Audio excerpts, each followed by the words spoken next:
व्याकरण के अंतर्गत हम लोग पढ़ेंगे पद परिचय। पद परिचय किसे कहते हैं? वाक्य में आए पदों, जो जिन शब्दों का हम लोग वाक्य में प्रयोग कर लेते हैं वो पद कहलाता है। लेकिन वाक्य में जो शब्द हैं वही पद हैं। तो पद परिचय तो वाक्य में आए शब्दों या पदों का व्याकरणिक परिचय देना ही पद परिचय कहलाता है। पद परिचय देने के लिए हमें संपूर्ण व्याकरण की जानकारी होना अत्यंत आवश्यक है। सर्वप्रथम हम लोग संज्ञा पद का लिंग, वचन तथा कारक का विवरण देते हैं।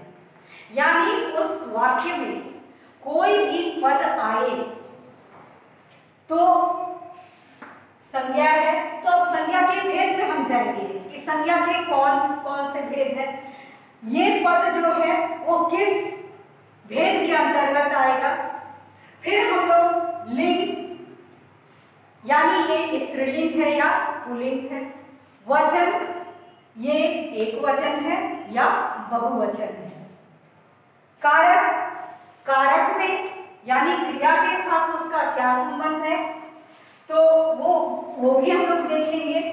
तो सबसे पहले संज्ञा में है, संज्ञा के भेद में हम लोग जाएंगे। संज्ञा के 3 भेद होते हैं, व्यक्तिवाचक, जातिवाचक, भाववाचक। फिर हम लोग लिंग में पुल्लिंग और स्त्रीलिंग। वचन में 2 भेद होते हैं, एक वचन और बहुवचन। कारक, कारक के 8 भेद होते हैं। सबसे पहले कर्ता कारक, कर्म कारक, करण कारक, संप्रदान कारक, अपादान कारक, संबंध कारक, अधिकरण कारक, संबोधन। पद परिचय देने के लिए जैसा कि मैंने बताया कि संपूर्ण व्याकरण जानना आवश्यक है, जिसमें हम लोगों ने संज्ञा, लिंग, वचन और कारक को जाना।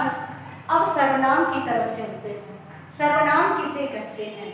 संज्ञा के स्थान पर जिन शब्दों का प्रयोग होता है या जो शब्द संज्ञा के स्थान पर प्रयुक्त किए जाते हैं उन्हें सर्वनाम कहते हैं। जैसे मैं, तू, आप, यह, वह, जो, सो, कोई, कुछ, कौन, क्या इत्यादि। अब सर्वनाम के भेद की तरफ चलेंगे। सर्वनाम के कितने भेद होते हैं? तो सर्वनाम के 6 भेद होते हैं। सबसे पहले होता है पुरुषवाचक सर्वनाम। पुरुषवाचक सर्वनाम किसे कहते हैं? जिन सर्वनाम शब्दों से स्त्री, पुरुष, जड़, चेतन इत्यादि का बोध होता है उसे हम पुरुषवाचक सर्वनाम कहते हैं। जैसे मैं, तू, यह, वह, जो, सो। ठीक है। 3 पुरुषवाचक सर्वनाम के कितने भेद होते हैं? तो पुरुषवाचक सर्वनाम के 3 भेद होते हैं। सबसे पहले होता है उत्तम पुरुष, फिर मध्यम पुरुष, फिर अन्य पुरुष। अब उत्तम पुरुष किसे कहते हैं? ये जाहिर सी बात है कि कहने वाले को हम उत्तम पुरुष कहते हैं। जैसे मैं बोल रही हूँ तो मैं उत्तम पुरुष हो गई, आप सुन रहे हो तो आप मध्यम पुरुष हो गए। लेकिन अन्य पुरुष किसे कहते हैं?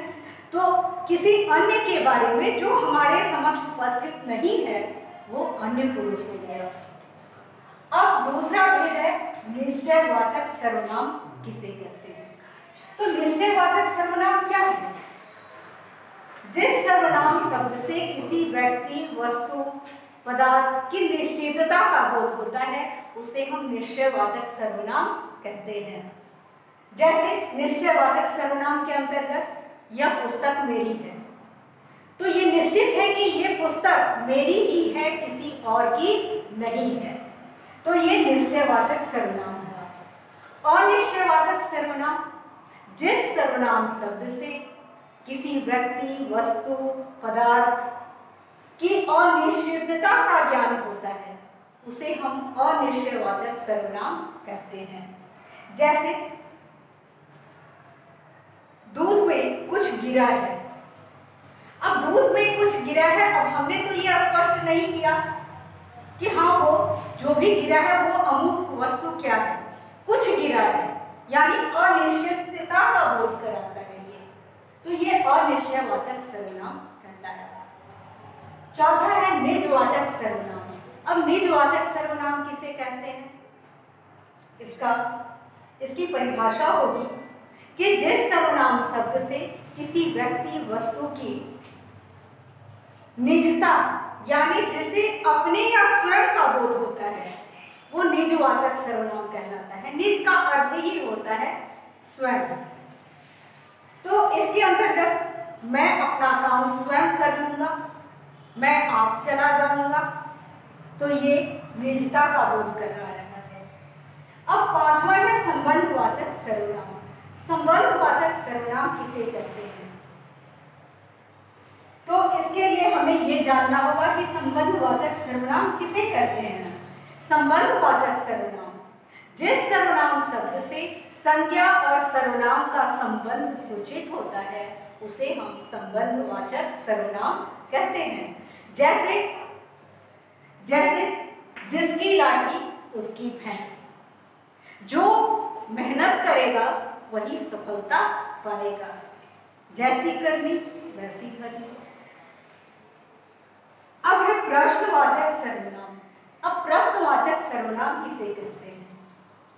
जिस सर्वनाम शब्द से प्रश्न का बोध होता है उसे हम प्रश्नवाचक सर्वनाम कहते हैं। जैसे तुम कहाँ जा रहे हो, तुम क्या कर रहे हो, तो ये प्रश्न का बोध करा रहा है, इसलिए ये सर्वनाम प्रश्नवाचक सर्वनाम है।